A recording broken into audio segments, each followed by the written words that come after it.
Hello বন্ধুরা, সবাইকে welcome আমার চ্যানেলে। আশা করছি তোমরা সবাই ভালো আছো। আজকে আমি তোমাদের সামনে নিয়ে এসেছি কিছু ছোট্ট টিপস স্পোকেন রুলে। সেটা হচ্ছে দেয়ার ইজ নো বডি হো। তো দেয়ার ইজ নো বডি হো মানে হচ্ছে এখানে কেউ নেই, এই কথার অর্থ।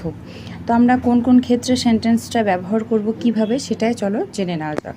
তাহলে there is nobody who believes a liar, মানে এখানে কেউ নেই যে তোমাকে বা মিথ্যুককে বিশ্বাস করে, মিথ্যাবাদীকে বিশ্বাস করে, এখানে কেউ নেই।